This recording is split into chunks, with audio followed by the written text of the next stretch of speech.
चुकीच्या धोरणामुळे आज जात आहोत। हे आमच्या पाठीमागे मंजुनाथ हॉटेल आहे, गेले 4 दिवस ते हॉटेल बंद आहे।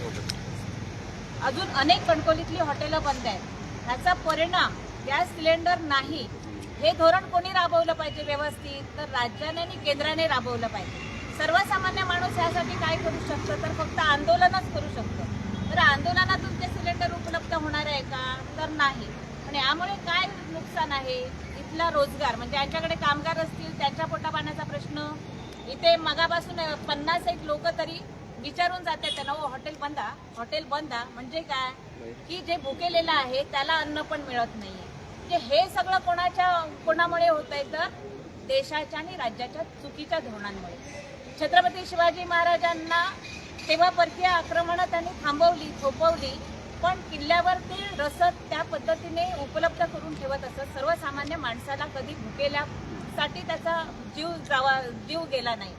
पण हे धोरण आपण दूरदृष्टी ठेवून का राबवत नाही, कारण आपण फोडाफोडीच्याच राजकारणात कुठेतरी करत आहोत। म्हणजे आजपर्यंत तुम्ही ह्याला फोडा, त्याला फोडा, त्याला फोडा, पण तुम्ही जी सर्वसामान्यांसाठी ज्या काही धोरणं राबवली पाहिजेत आणि जी उपयुक्त धोरणं आहेत ती कुठे राबवताय। आज शैक्षणिक सुद्धा बघितलात, प्रायमरी ज्या स्कूल आहेत, जिल्हा परिषदच्या स्कूल आहेत, त्या कुठेतरी बंद होत आहेत।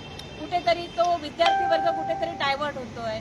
सर्वसामान्य माणसाचा कुठेच विचार होत नाहीये। म्हणून केंद्र सरकारचा आणि राज्य सरकारचा आम्ही शिवसेना उद्धव बाळासाहेब ठाकरे महिला आघाडी जाहीरपणे निषेध करत आहोत।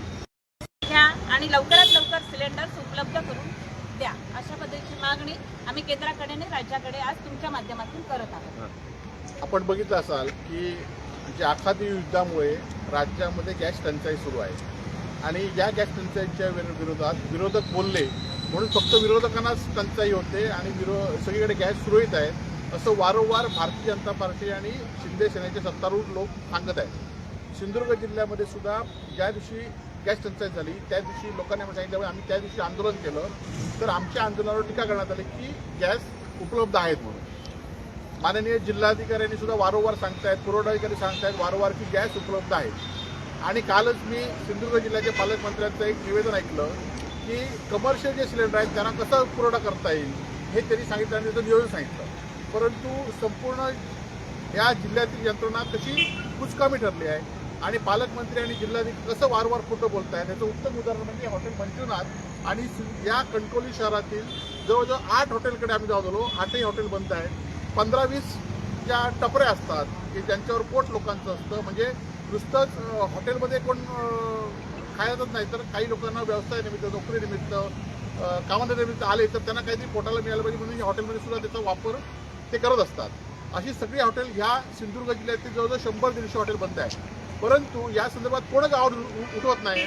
आज आमच्या शिवसेने उद्धव बाळासाहेब ठाकरेच्या महिला आघाडी या संदर्भात त्यांच्याकडे जेव्हा हे कळलं तेव्हा त्यांनी या ठिकाणी आल्यात आणि या सिंधुदुर्ग जिल्ह्यातल्या हॉटेल व्यावसायिक संघटना असू देत, व्यापारी संघटना असू देत, यांना पण माझी विनंती आहे की तुम्ही सुद्धा कोणाला भिवू नका, पण वस्तुस्थिती आहे ती काही सांगा, नाहीतर आम्ही कुठे ठरतोय की सिलेंडर उपलब्ध नाही म्हणून हॉटेल बंद पडतात ही वस्तुस्थिती लोकांना सांगा। आणि पालकमंत्री साहेब आणि कलेक्टर मॅडमांना माझी विनंती आहे हात जोडून की तुम्ही असं खोटं सांगू नका, जी परिस्थिती आहे ती सांगा आणि त्या परिस्थितीत काहीतरी बदल करा। आज या जिल्ह्यातील हॉटेल व्यावसायिक पूर्णपणे बंद झालेले आहेत। त्याचबरोबर जे छोटे छोटे गॅस बिल्डिंग असू देत, उद्योगधंदे असू देत, हे सुद्धा गॅसमुळे बंद आहेत गॅस अभावी आणि हळूहळू आता लोकांकडे सिलेंडरची सुद्धा कमतरता येईल। त्यामुळे ह्या कमर्शियल सिलेंडरमध्ये तुमचा सगळा नियोजन फेल ठरलेला आहे आणि घरगुती सिलेंडरसाठी तुम्ही आतापासून नियोजन करा, तर 15 दिवसात लोकांना घरगुती सिलेंडर सुद्धा मिळणार नाही। पेट्रोल पंपावर डिझेल बरोबर रॉकेल मिळतं म्हणून घोषणा झाली, परंतु रॉकेल मिळतंय काय, रॉकेल मिळत नाही आहे।